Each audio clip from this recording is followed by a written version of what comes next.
Kemudian ada suku yang lain di Mekah, yaitu kaum Muhajirin, di Madinah kaum Muhajirin, yaitu para sahabat Nabi yang mereka berhijrah dari kota Mekah kemudian menempati kota Madinah. Kemudian di antara model manusia yang lain adalah orang-orang Yahudi. Orang-orang Yahudi juga banyak tinggal di kota Madinah, yang terdiri atas Bani Qainuqa, kemudian Bani Nadir, ya. Kemudian Bani Quraidah, 3 suku besar orang-orang Yahudi yang tinggal di kota Madinah. Kenapa mereka tinggal di kota Madinah? Para ulama menjelaskan, karena orang-orang Yahudi mereka tahu bahwasanya akan datang seorang rasul yang berhijrah di kota Madinah.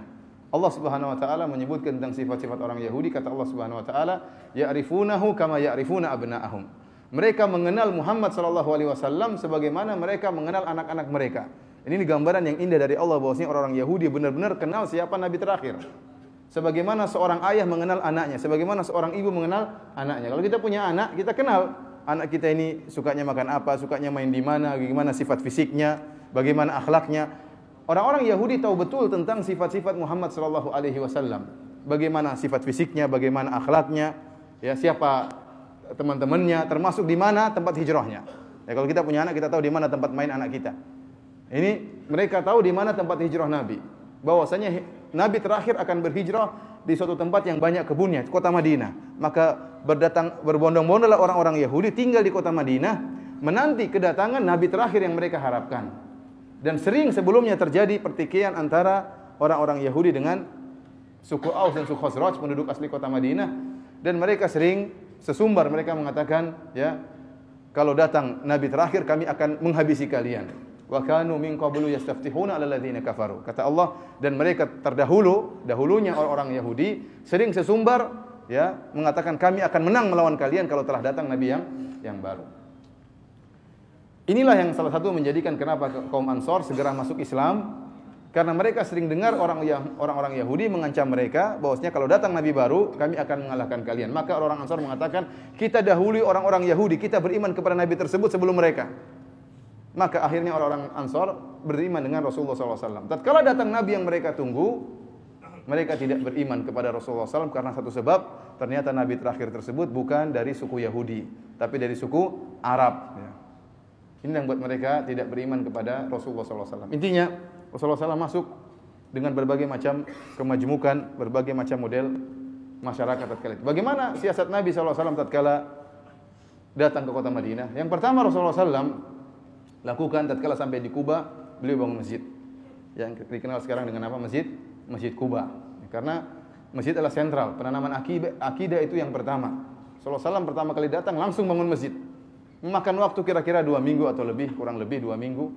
Setelah bangun masjid Kuba yang Rasulullah SAW mengatakan hingga sekarang, man tatahhara fi baitihi thumma ata Quba fa shalla fihi salatan kana lahu ka ajri umrah atau kama qala Nabi sallallahu alaihi wasallam. Kata Rasulullah SAW, barang siapa yang bersuci di rumahnya kemudian pergi ke Masjid Quba, salat 2 rakaat, maka pahalanya seperti pahala umrah. Setelah sekitar 2 minggu membangun Masjid Quba, berjalanlah Rasulullah SAW menuju pusat kota Madinah. Tatkala sampai di pusat kota Madinah, maka Rasulullah SAW membangun masjid yang namanya Masjid Nabawi. Rasulullah SAW ikut serta dalam pembangunan masjid tersebut. Ini langkah pertama yang dilakukan oleh Rasulullah SAW. Yang kata para ulama ini dalil bahwasanya apapun yang terjadi, bagaimanapun situasi politik yang ada, maka yang paling penting adalah bagaimana hubungan kita dengan Allah Subhanahu wa taala. Apapun yang terjadi, akidah kita harus benar.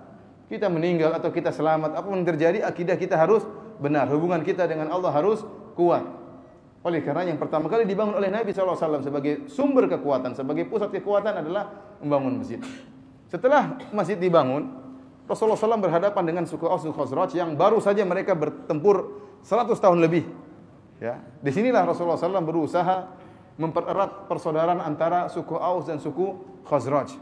Ya, nantiasa Rasulullah SAW berusaha mengingatkan mereka bahwasanya mereka sekarang sudah jadi orang-orang Islam. Kalimat Islam telah menyatukan mereka. Adapun seruan-seruan jahiliyah, kami kaum Ansar, kami kaum Aus, kami kaum Khazraj, maka Rasulullah SAW fa innaha da'uha fa innaha muntinah. Ini adalah seruan-seruan yang berbau busuk, kata Rasulullah SAW. Ya, seorang mengangkat kesukuannya, seorang mengangkat kabilahnya, ini tidak benar dalam Islam. Semuanya kaum muslimin, semuanya bersaudara. Maka Rasulullah SAW berusaha mempererat hubungan antara kaum Ansar, antara suku Aus dan suku Khazraj. Kemudian Rasulullah SAW setelah mempererat suku Aus dan Khazraj, Rasulullah SAW mempersatukan antara suku Ansar dengan suku Muhajirin. Kenapa? Sekarang datang penghuni baru, penduduk baru dari kota Mekah ke kota Madinah. Butuh persatuan di antara penduduk setempat dengan penduduk pendatang. Maka Rasulullah SAW mengadakan suatu nizam yang dikenal oleh para ulama dengan nizam ta'akhi, yaitu aturan persaudaraan. Maksudnya bagaimana? Rasulullah SAW menunjuk kepada misalnya seorang Ansari, wahai seorang Ansari, penduduk setempat kota Madinah, jadilah kau bersaudara dengan si fulan dari penduduk kota Mekah, dari kaum Muhajirin. Bersaudara. Persaudaraan tersebut ini bukan hanya sekedar pertemanan, tidak. Di awal-awal terjadi persaudaraan antara si fulan dari suku Ansar, penduduk setempat, dengan si fulan dari kaum Muhajirin, penduduk pendatang, maka persaudaraan tersebut sampai pada tingkatan kalau ada yang meninggal maka diwariskan hartanya seperti saudara kandung. Ini di awal Islam, kemudian dimansuhkan. Kenapa Rasulullah SAW ingin mempererat antara suku kaum Ansar dengan kaum Muhajirin? Demikian Rasulullah SAW mengatakan, si fulan kamu sama si fulan, si fulan sama si fulan. Sampai dan Rasulullah SAW pintar dalam memilih si fulan dengan si fulan, ya, melihat bagaimana situasi A dan si B ini. Sampai akhirnya di antara para sahabat yang dipersaudarakan adalah Sa'ad bin Rabi' radhiyallahu anhu dari kaum Ansar dengan Abdurrahman bin Auf dari kaum Muhajirin. Ini di antara cerdasnya Nabi SAW. Kenapa? Karena Abdurrahman bin Auf adalah pedagang besar dahulunya di kota Mekah. Ya, pedagang besar Abdurrahman bin Auf ini. Sampai di antara teman-teman Abdurrahman bin Auf adalah Umayyah bin Khalaf. Umayyah bin Khalaf dulu teman baiknya Abdurrahman bin Auf. Siapa Umayyah bin Khalaf? Dialah yang menyiksa Bilal dahulu. Menyiksa Bilal. Ini pedagang besar, temannya juga Abdurrahman bin Auf pedagang besar. Sampai waktu perang Badar, Umayyah bin Khalaf minta perlindungan kepada Abdurrahman bin Auf agar tidak dibunuh, namun dilihat oleh Bilal, maka Bilal pun menyerangnya karena dia telah menyiksa kaum muslimin. Intinya Abdurrahman bin Auf tadinya pedagang besar kaya raya, tiba-tiba miskin mendadak. Harus berhijrah ke kota Madinah dengan meninggalkan segala kekayaannya. Dahulunya dia kaya raya, bebas melakukan apa saja. Kenapa? Duitnya banyak. Sekarang pindah kota Madinah demi Islam, demi Allah Subhanahu wa taala, dia tinggalkan seluruh hartanya, tinggalkan rumahnya, hartanya. Istrinya semua dia tinggalkan. Kemudian tiba-tiba ke kota Madinah, miskin mendadak. Jadi miskinnya bukan miskin bertahap, ya. Miskin apa? Mendadak. Ada orang miskin bertahap, ada, punya usaha, kemudian mulai bangkrut, mulai rumah dijual, rumahnya tadinya 5 jadi tinggal 1. Mobilnya dijual, tadinya 4 jadi tinggal apa? 1. Akhirnya mobilnya pun dijual, akhirnya naik motor, motor dijual jadi sepeda, tapi dia bertahap miskinnya. Mendadak. Tidak mendadak, tapi apa? Bertahap sampai akhirnya jalan kaki, punya utang banyak, ya. Tapi Abdurrahman bin Auf tidak, dia miskinnya apa? Mendadak. Kaya raya terus jadi miskin. Ini tidak gampang jadi orang miskin mendadak. Biasanya naik mobil tahu-tahu harus jalan kaki. Tidak gampang. Maka Rasulullah SAW melihat ini perlu diperhatikan. Maka Rasulullah SAW memilih seorang yang kaya raya juga di kota Madinah untuk memperhatikan siapa? Abdurrahman bin Auf. Orang butuh adaptasi untuk dari kehidupan mewah menjadi kehidupan sulit. Maka Sa'ad bin Rabi' datang kepada Abdurrahman bin Auf setelah dipersaudarakan. Dia mengatakan, wahai Abdurrahman, ini min aktsari al-ansari malan. Ini min aktsaril ansar al-malan. Ya Abdurrahman, saya termasuk orang paling kaya di kota Madinah. Kalau kau mau, saya akan bagi hartaku menjadi 2, setengahnya buatmu dan setengahnya buat saya. Dan lihatlah kepada 2 istriku, mana yang kau sukai akan saya ceraikan. Ya, setelah habis masa iddahnya silakan kau nikahi. Dan ini perkara yang sangat menakjubkan yang mempersatukan antara Abdurrahman bin Auf dengan Sa'ad bin Rabi'. Kalau seandainya tidak diriwayatkan dalam hadis-hadis yang sahih, maka kita katakan ini hanya dongeng. Bagaimana ada seorang yang tidak pernah kenal sebelumnya, kemudian dia menawarkan setengah hartanya. Apa ada di zaman sekarang ini seperti itu? Di Indonesia saya rasa tidak ada, ya. Jangan Indonesia, di Madinah saja saya 14 tahun sampai sekarang belum pernah ada yang nawarin kasih saya setengah hartanya. Saya sudah berapa tahun, 14 tahun di sana, enggak pernah ada yang nawarin. Tapi bukan berarti mereka pelit, banyak di antara mereka yang apa? Dermawan, tapi sampai derajat nawarkan setengah hartanya belum pernah saya temui sampai sekarang. Apalagi yang nawarkan istrinya. Belum ada. Ada sih, saya pernah di sini ada kejadian orang nawarin istrinya sama temannya, tapi dia nawarin istrinya yang kurang cantik. Ambil aja katanya. Dan nikah enggak punya anak, ambil aja. Dia katanya berdalil dengan kisah siapa? Abdurrahman bin Auf. Ya, enggak benar. Sa'ad bin Rabi dia enggak nawarin yang jelek, dia mengatakan mana yang kau suka saya ceraikan kalau kau mau. Ya. Itu bayangkan, sampai bukan harta yang dia tawarkan, istrinya pun dia tawarkan. Ini tingkat keimanan yang luar biasa dari dua sahabat ini. Ingat, saya mengatakan 14 tahun saya di Madinah enggak pernah ditawarin setengah harta, bukan berarti orang-orang Madinah pelit, enggak ya. Orang-orang Madinah Masya Allah Pak, baik-baik ya. Saya sendiri mengalami bagaimana baiknya mereka. Ya. Di antara satu kisah yang sering saya sampaikan, pertama kali saya sampai di pertama saya di Madinah setelah masuk S2, boleh mendatangkan istri. Saya datangkan istri saya. Kemudian tatkala kita pertama kali datang harus cari rumah. Ya. Akhirnya numpang sama sebagian teman. Kalau untuk sewa rumah mahal ya, nggak punya duit tatkala itu. Teman saya orang Madinah kemudian mengatakan, Firanda, kamu tinggal aja di rumah saudara saya. Sampai kapan? Sampai kapanpun, yang penting kau tinggal. Kalau kau dapat rumah dari fasilitas universitas, maka pindah. Selama belum dapat, tinggal terus rumah tersebut. Gratis. Maka saya pun pindah, angkat barang sama istri, tinggal di rumah tersebut. Intinya sampai akhirnya saya dapat fasilitas dari universitas. Saya tidak tahu kalau itu gratis. Setelah saya dapat fasilitas, asrama gratisan, apartemen gratisan, datang teman saya lagi dari Kosovo, baru bawa istri juga, nggak punya duit juga untuk apa? Sewa rumah. Dia tanya, Firanda bantu saya dong. Saya bilang, iya ada teman itu rumahnya gratis. Saya nggak tahu. Kamu pinjam aja sama dia. Gitu. Yaudah kamu tolong bilangin dong. Nah, saya telepon, namanya sekarang jadi dosen di Universitas Madinah, namanya Nasir Rohaili. Saya bilang, Syekh Nasir, ini ada teman baru datang, kasihan nggak punya uang, boleh tinggal di rumahmu? Oh itu saya bayar waktu itu. Saya bayar. Saya bilang, aduh maaf ini rupanya apa spesial, istimewa ya. Kamu nggak bisa, kamu bayar kalau kamu. Kejadian berikutnya, saya pernah pinjam uang sama orang yang sama.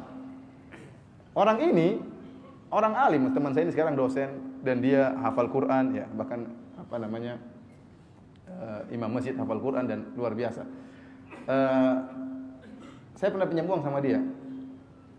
Berapa ribu real gitu saya pinjam. Saya waktu itu lagi butuh, saya telepon, saya pinjam uang. Kata dia, ya udah, saya lagi di luar kota, tapi nanti saya kirim teman untuk mengantarkan uang tersebut. Ketemu di Masjid Nabawi.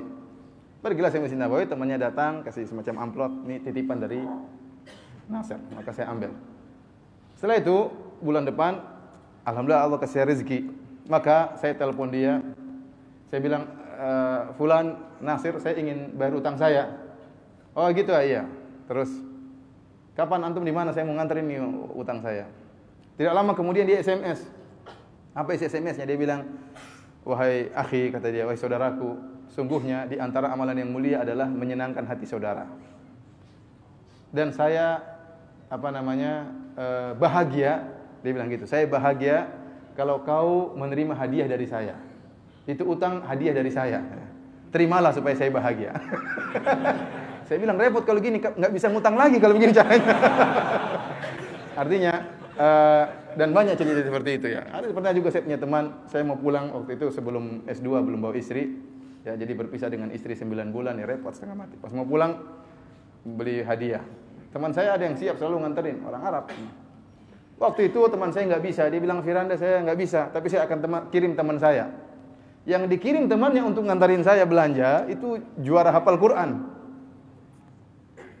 Dia nganterin, nunggu di mobil, suruh saya beli baju-baju buat istri. Maksudnya mau-maunya Pak, seperti itu. Artinya subhanallah. Jadi di Madinah seperti itu banyak ya, masih banyak. Jadi mungkin tidak seperti Sa'ad bin Rabi yang berikan setengah hartanya, tidak sampai derajat tersebut, namun masih banyak yang baik. Secara kalau orang Saudi baik, maka masya Allah mereka berinfak luar biasa ya.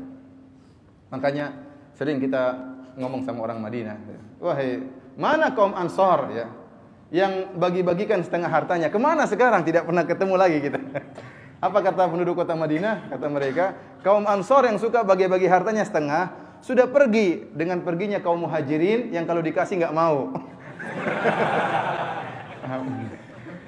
Sa'ad bin Rabi waktu nawarkan setengah hartanya kepada Abdurrahman bin Auf, bayangkan ini Abdurrahman bin Auf lagi miskin mendadak, lagi butuh harta, lagi butuh istri, ditawarkan. Benar, Sa'ad bin Rabi cerdas. Yang dia butuh apa? Duit sama istri, ya enggak? Gimana orang setengah mati kalau enggak punya istri? Istrinya tinggal sana. Jadi dibutuhkan duit sama istri, maka dia tawarin, setengah hartaku buat kamu, istriku yang paling cantik saya ceraikan, kau ambil. Ternyata Abdurrahman bin Auf tidak mengambil kesempatan dalam kesempitan. Ia mengatakan, barakallahu laka fi ahlika wa malik. Semoga Allah merahmati, memberkahi engkau di hartamu dan juga keluargamu. Dullani ala suq, mana pasar. Saya ingin bekerja, berdagang. Akhirnya ditunjukkan kepada Suq Bani Qainuqa, yaitu pasarnya orang-orang Yahudi yang ada di kota Madinah dari Bani Qainuqa. Maka Abdurrahman tidak menerima tawaran tersebut, lalu dia berdagang. Dalam beberapa lama kemudian dia berhasil untung, kemudian menikah. Ya, menikah dengan wanita Ansariyah. Taib, ini di antara strategi Nabi mempersatukan antara dua suku yang berbeda, suku Muhajirin dengan suku Ansar. Kemudian strategi Nabi bagaimana menghadapi dengan tentang orang-orang Yahudi yang ada di kota Madinah. Mereka sungguh-sungguh merupakan bahaya yang sangat berbahaya. Sampai-sampai sebenarnya Allah menyebutkan Rasulullah sallallahu alaihi wasallam waktu di Mekah sudah turun ayat tentang orang-orang Yahudi. Tentang sifat-sifat orang Yahudi, tentang sifat-sifat Bani Israel.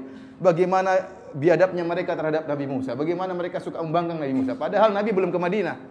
Masih di Mekah sudah turun ayat-ayat tentang orang-orang Yahudi. Kata sebagian ulama ini sebagai peringatan kepada Nabi bahwasanya inilah sifat-sifat kaum yang akan kau datangi. Jadi sudah diturunkan ayat tentang sifat Yahudi. Tatkala sampai Rasulullah SAW di kota Madinah, Rasulullah SAW tahu bagaimana karakteristik orang-orang Yahudi yang suka berkhianat, ya. Bagaimana mereka tidak mau beriman kepada Rasulullah SAW padahal mereka sudah tahu Rasulullah SAW benar. Namun Rasulullah SAW tatkala menghadapi kondisi demikian, Rasulullah SAW tetap membuat aturan antara kaum muslimin dengan orang-orang Yahudi. Ya. Kenapa? Ini semua demi menjaga stabilitas keamanan yang ada di kota Madinah. Sementara orang-orang musyrikin Arab berusaha untuk menyerang apa? Kota Madinah. Nah, kalau dalam kota saja tidak stabil, bagaimana menghadap serangan orang-orang musyrikin Quraisy? Maka Rasulullah SAW dengan kecerdasan ini diakui. Politik Nabi atau siasat Nabi dalam mengatur kota Madinah diakui oleh orang Barat bahkan. Maka Rasulullah SAW membuat sebuah perjanjian yang dikenal dengan Wathiqatul Madinah atau diterjemahkan dalam bahasa kita sebagai piagam kota Madinah. Bagaimana aturan kenegaraan antara kaum muslimin dengan orang-orang Yahudi. Dan Rasulullah SAW sebagai kepala negara waktu itu. Di antara maka ada poin-poin peraturan antara kaum Yahudi dan kaum muslimin. Di antara isi peraturan tersebut disebutkan kalau seandainya ada musuh datang dari luar, maka kewajiban bagi kaum muslimin dan kewajiban bagi Yahudi untuk membela kota Madinah. Untuk membela kota Madinah, ya. Maksud saya para hadirin rahmatillah subhanahu wa taala, inilah strategi yang dipasang oleh Nabi sallallahu alaihi wasallam, ya, sehingga tatkala terjadi perang Badar, orang-orang Yahudi tidak mengikuti aturan, dia tidak bantu kaum muslimin. Waktu terjadi perang Uhud, orang musyrikin datang, orang-orang Yahudi pun tidak membantu. Padahal perjanjiannya kalau ada yang serang harus saling membantu. Dan Rasulullah SAW juga tidak menyerang orang Yahudi karena mereka tidak bikin ulah dan mereka tidak. Tatkala perang Khandaq, disitulah mereka berkhianat, ya, berkhianat yang keberapa kalinya, ya, dan mereka berkhianat dalam kondisi yang sangat genting, maka akhirnya diserang oleh Rasulullah sallallahu alaihi wasallam. Namun maksud saya para hadirin rahmatillah subhanahu wa taala, terkadang ada suatu kondisi di mana kita tidak mendapatkan kondisi yang sempurna, ya, tidak mendapatkan kondisi yang sempurna. Maka bukanlah seorang yang berakal yang mengatakan, saya tidak mau kecuali khilafah Islamiyah, kalau enggak usah sama sekali. Itu orang yang kurang bisa memahami menghadapi realita yang ada. Terus bagaimana kalau enggak ada khilafah Islamiyah kemudian buyar saja ke negaranya? Tidak ada keamanan. Ya. Maksudnya demikian. Jadi kita terkadang ingin sesuatu yang sempurna. Kalau kita dapatkan alhamdulillah. Kalau enggak sempurna kita hadapi yang ada. Tinggal bagaimana mensiasati menghadapi kondisi yang tidak sempurna ini yang penuh dengan kekurangan. Dan itulah yang telah diajarin oleh Rasulullah SAW bagaimana menghadapi misalnya kondisi negara yang tidak Islami, pemimpin yang tidak Islami, pemimpin yang zalim. Ya, karena segala perkara yang bisa merusak persatuan di antara umat Islam ini dilarang oleh Nabi SAW. Kenapa? Kalau sudah stabilitas keamanan sudah kacau, kaum muslimin sendiri bertikai, tidak bisa menghadapi orang luar, maka telah berbahaya. Maka ini kondisi yang sangat berbahaya. Maka sering saya sampaikan bahwasanya di antara kenikmatan yang sering terlupakan, ya, dan sering juga tidak diucapkan oleh para ustadz, ya.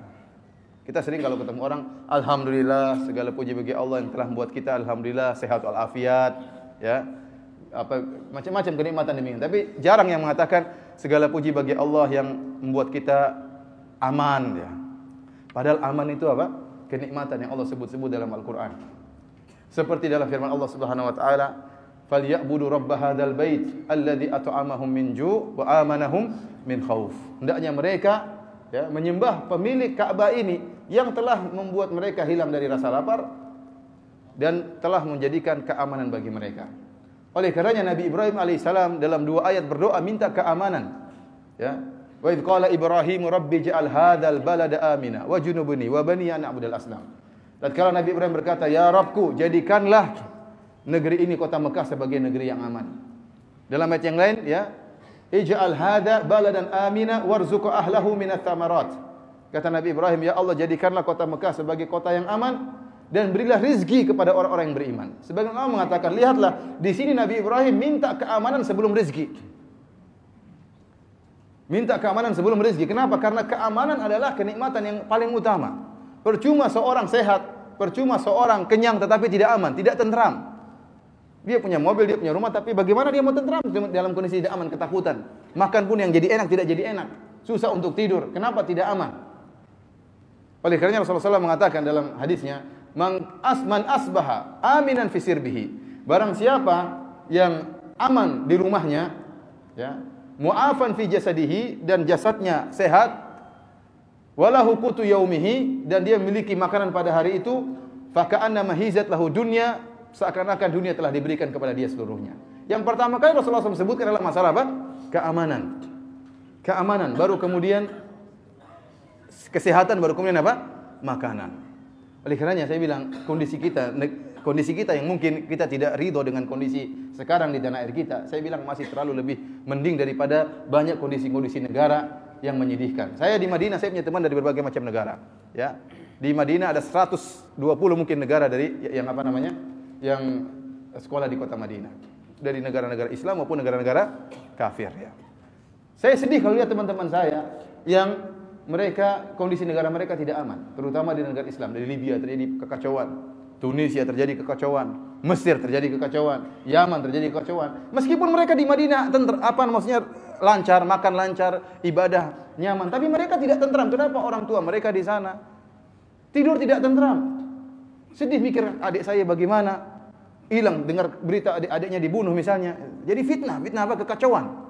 Ya, terkadang pertempuran tersebut antara muslim dengan apa? Dengan muslim. Makanya saya katakan nikmat keamanan nikmat luar biasa. Seorang harus menjaga. Sampai Rasulullah SAW membuat piagam atau membuat aturan antara kaum muslimin dengan orang-orang Yahudi. Kenapa? Untuk menolak kemudaratan yang lebih besar. Seandainya tidak dibuat aturan seperti itu, orang-orang Yahudi akan gabung dengan apa? Orang-orang musyrikin di saat Islam baru berkembang, berbahaya.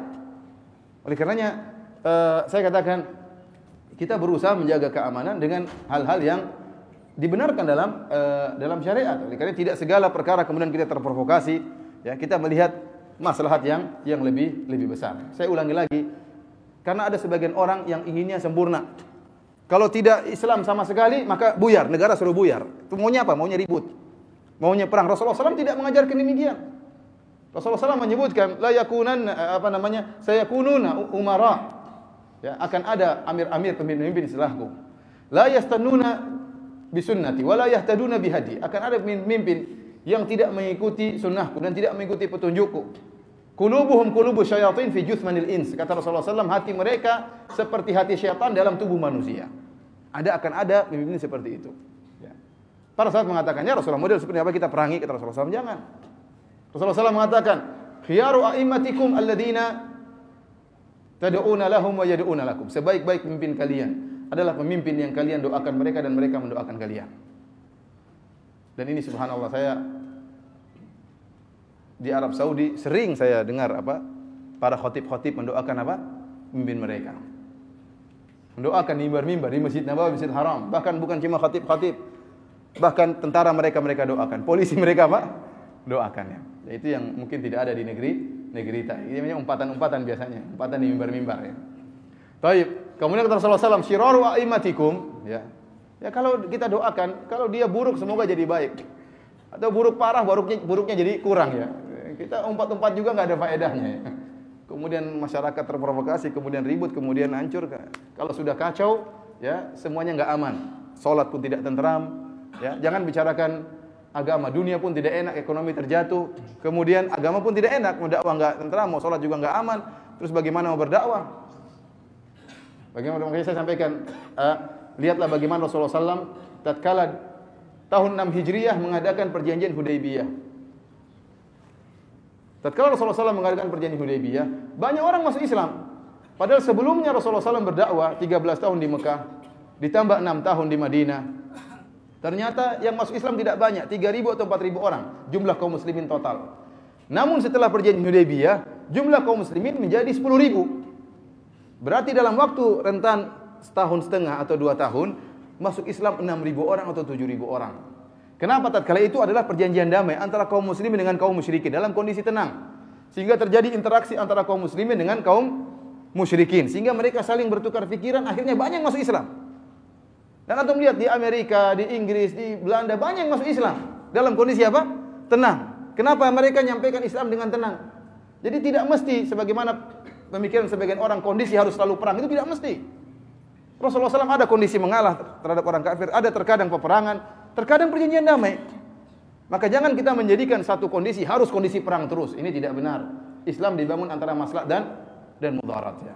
Nah, kalau sudah terjadi kekacauan di tanah air kita, tidak ada persatuan, maka bagaimana kemudian bisa jalan yang lain? Makanya para hadirin rahmatillah subhanahu wa taala ya. Seperti tadi ada sebagian orang yang menyuruh untuk memberontak misalnya. Memberontak kenapa orang ini pemimpin kita misalnya begini kita bilang ya memang ya kita tidak pemimpin kita bukanlah Umar bin Khattab, bukan juga siapa? Bukan juga Abu Bakar As-Siddiq, sedangkan di zaman para khulafa Rasyidin Utsman saja di demo apalagi model seperti sekarang ini. Iya ya benar ya. Artinya Utsman saja di demo kemudian apalagi yang penuh kekurangan. Namun kita melihat maslahat dan mudarat. Antum maunya memberontak, maunya ribut. Terus apa yang terjadi setelah itu? Pertumpahan darah. Terkadang sekali pertumpahan darah terjadi tidak bisa dihentikan lagi. Ya, oleh karenanya Rasulullah SAW tatkala menyebutkan syiraru a'immatikum, pemimpin kalian yang paling buruk, alladzina tad'una alaihim wa yad'una alaikum, yaitu pemimpin yang kalian doakan kejelekan bagi mereka dan mereka mendoakan kejelekan bagi kalian. Ya, wa tal'anunahum wa yal'anunakum. Kalian melaknat mereka dan mereka melaknat kalian. Maka para sahabat mengatakan, "Afalanu nabidhum bisayf?" Ya Rasulullah, apa tidak kita bunuh mereka dengan pedang? Kata Rasulullah SAW, "La, tidak. Ma aqamu fikumus salat, sementara mereka masih membiarkan kalian salat, masih menegakkan salat, maka jangan diperangi. Selama mereka masih muslim jangan diperangi." Oleh karenanya para hadirin rahmatillah subhanahu wa taala, maksud saya ya, hati-hati ya. Ada sekarang timbul dakwah atau pemikiran-pikiran yang mengajak untuk terjadi keributan. Mereka senang kalau terjadi ada kekacauan di tanah air kita, maka kita berhati-hati dengan dakwah model-model seperti itu agar kita tidak terjerumus dalam fitnah dan akhirnya kita yang menyebabkan terjadinya kekacauan sehingga semuanya tidak jalan. Ingatlah Rasulullah SAW yang menyuruh kita untuk salat, yang telah menyuruh kita untuk haji, yang menyuruh kita untuk puasa, dialah juga yang menyuruh kita untuk bersabar menghadapi kezaliman-kezaliman. Barang siapa yang ingin merubah kezaliman, pertama dengan berdoa kepada Allah Subhanahu wa taala, ya. Yang kedua, ikutilah prosedur yang baik dalam menasihati. Bukan berarti tidak nasihati, tetap nasihati. Tapi bukan dengan cara nasihat yang membuat provokasi sehingga terjadi gejolak. Ini berbahaya. Ya, berbahaya. Oleh karena seorang salaf mengatakan, saya hidup di dalam pemerintahan 70 tahun dalam kezaliman lebih saya sukai daripada hidup satu hari tidak ada pemimpin sama sekali. Antum bayangkan kalau sudah terjadi kekacauan, ya, polisi sudah tidak ada fungsinya, tentara sudah tidak fungsinya, yang ingin merampok silakan merampok, yang ingin membunuh silakan membunuh. Lampu merah dilanggar, terjadi kacau balau. Maka seorang yang cerdas melihat antara maslahat dengan mudarat. Ada kemudaratan, terkadang kita bersabar di kemudaratan tersebut dalam rangka untuk menolak kemudaratan yang lebih besar. Sebagaimana Rasulullah SAW membiarkan orang Yahudi tinggal di kota Madinah ya, dengan aturan-aturan tertentu karena menolak mudarat yang lebih besar dengan diserangnya atau menyerangnya orang-orang musyrikin yang ada di Mekah. Wallahu a'lam bishawab. Ya, ini mungkin saja yang saya sampaikan isyarat tentang masalah ini ya, di zaman seperti ini ya. Ya, timbul dakwah-dakwah seperti contohnya ISIS ya, yang luar biasa, yang menyuruh untuk memberontak di mana-mana, menyuruh untuk membunuh di mana-mana. Sampai terakhir kejadian yang saya lihat di Mekah yang sangat di Saudi yang sangat menyedihkan. Seminggu sebelumnya ada klip ya, ceramah dari provokasi dari salah seorang pemimpin ISIS, menyuruh, kata dia, wahai anak-anak buah seluruhnya, bunuh kerabat-kerabat kalian. Disuruh bunuh kerabat-kerabat mereka yang murtad. Dan ini dipraktikkan oleh seorang pemuda di Arab Saudi. Pamannya dia bunuh. Tatkala dia bunuh, dia mengatakan, saya ingin memberi syafaat kepada ayah dan ibuku di surga. Maka dia Kalau nggak salah bom bunuh diri, dia bunuh pamannya sendiri. Saya masuk di Twitter pamannya ini. Di situ disebutkan. Saya masuk Twitter pamannya, apa sebabnya? Gara-gara pamannya cuma jadi aparat, itu saja dikafirkan. Padahal pamannya ini di Twitternya sering membagikan share ayat-ayat Al-Qur'an, menge-share pengajian-pengajian. Ya orang Saudi secara umum seperti itulah. Artinya menge-share hadis-hadis Nabi. Itu pun dikafirkan oleh apa? Keponakannya anggota ISIS gara-gara pamannya jadi aparat. Ya. Dan pemikiran seperti ini bahaya. Ya. Seperti ini bahaya. Ya. Kalau Arab Saudi saja kafir, sementara rajanya seperti itu, infaknya luar biasa, kemudian baiknya luar biasa ya. Ya. Bagaimana lagi dengan negara kita? Tentu lebih kafir lagi. Oleh karena hati-hati ya. Hati-hati ya. Dakwah seperti ini jangan bilang emosi tanpa dalil percuma, enggak ada manfaatnya. Antum merasa antum berjihad di jalan Allah, ternyata berjihad di jalan syaitan. Memporak-porandakan kaum muslimin. Ya, dakwah tidak jadi berkembang, kemudian pertumpahan darah di mana-mana, hati-hati. Bahaya mengkafirkan orang yang tidak kafir, berbahaya. Ini yang pertama ya, yang kelompok yang berbahaya. Kelompok yang kedua yang berbahaya, yang bisa memporak-porandakan kesatuan adalah orang-orang Syiah. Hati-hati. Orang-orang Syiah ini mereka teroris terselubung. Mereka sering membuat isu.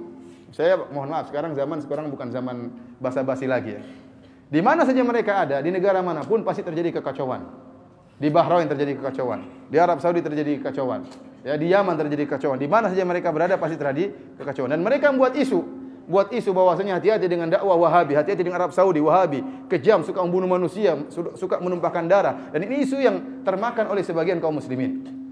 Padahal kalau antum lihat bagaimana Arab Saudi, saya lama di Arab Saudi ya, 14 tahun ya, enggak terlalu lama, tapi cukup lama lah.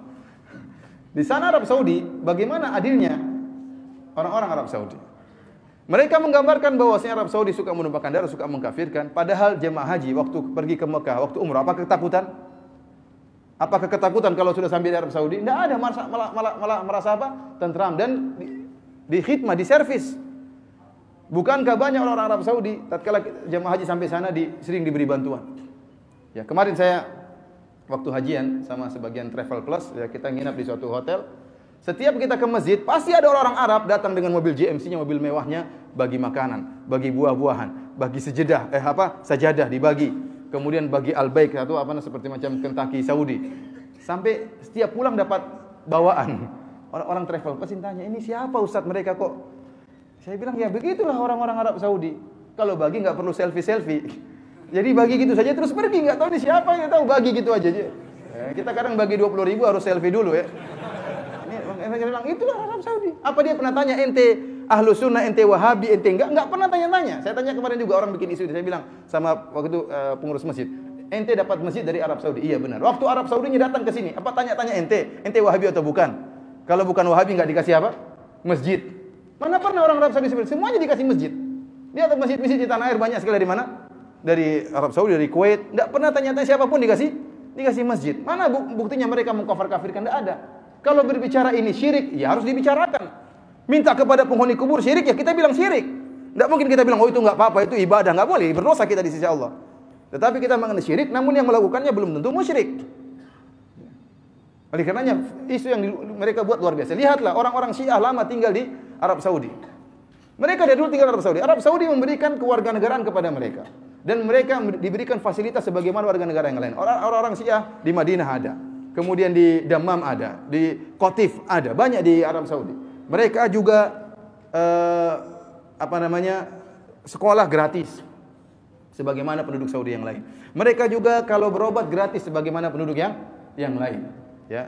Mereka juga di antara mereka yang jadi polisi. Namun tentunya tidak diberikan kedudukan yang tinggi, tentunya tidak. Ini politik tidak mungkin ya. Tapi tetap diberikan pelayanan sebagaimana masyarakat lain. Dan mereka tidak dibunuh. Coba antum lihat orang-orang misalnya Ahlus Sunnah yang ada di Iran. Berapa ribu mereka dibunuh? Di Suriah berapa ribu mereka dibunuh? Jadi sebenarnya yang teroris yang mana? Yang haus darah yang mana sebenarnya? Dan kalau Syiah yang berkembang pasti akan ada keributan. Tidak mungkin tidak dihindari. Ini saya pernah sampaikan kepada sebagian jenderal waktu saya ketemu, saya sampaikan terang-terang. Saya bilang enggak mungkin dihindari. Kenapa orang Syiah meyakini Abu Bakar kafir, Umar kafir, Aisyah pezina? Kalau ketahuan orang Ahlus Sunnah pasti ngamuk. Pasti ngamuk. Tidak mungkin ada persatuan kalau akidah sudah rusak seperti. Bagaimana kita mau suruh senyum-senyum sama orang yang meyakini Ibunda Aisyah sebagai apa? Pezina. Gimana hati kita mau terima? Abu Bakar dan Umar yang kita selalu mengajarkan kepada anak-anak kita untuk meniru Abu Bakar dan Umar, kemudian dikatakan kafir. Bahkan dikatakan Umar lebih kafir daripada Fir'aun. Ini saya bukan omong kosong, semuanya saya dalam buku saya ada. Saya nukil langsung dari buku-buku mereka. Terus bagaimana bisa bersatu? Oleh karenanya hati-hati dengan dakwah ini ya, dakwah Syiah dan dakwah apa? ISIS ya. Kita ya beribadah bukan dengan hawa nafsu kita, bukan dengan perasaan kita. Bernahi mungkar pun bukan dengan emosi. Ya, saya contohkan ya, ada seorang suami, ini kejadian. Dia pergi ke masjid. Sebelum pergi ke masjid, salat subuh dia bangunin istrinya. Istriku bangun salat subuh. Istrinya bilang, "Nanti Mas." Gampangnya gitulah. Suaminya pergi. Setelah salat subuh balik, istrinya masih apa? Tidur. Istrinya salah atau tidak? Salah. Tapi suaminya ngamuk, "Kamu saya cerai," katanya. Istrinya salah, namun bukan cara menghukumnya dengan apa? Mencerai. Maka maksud saya ini sebagai gambaran, ada kesalahan ada, namun bukan berarti setiap ada kesalahan kita balas dengan emosi. Kita harus berpikir dengan yang jernih agar tetap menjaga kebaikan dan keamanan. Wallahu a'lam bishawab. Demikian saja yang bisa saya sampaikan, kurang lebihnya saya mohon maaf ya. Kalau ada yang mau diskusi setelah ini saya persilahkan, enggak jadi masalah. Wallahu ta'ala a'lam bishawab. Wabillahi taufiq wal hidayah. Assalamualaikum warahmatullahi wabarakatuh.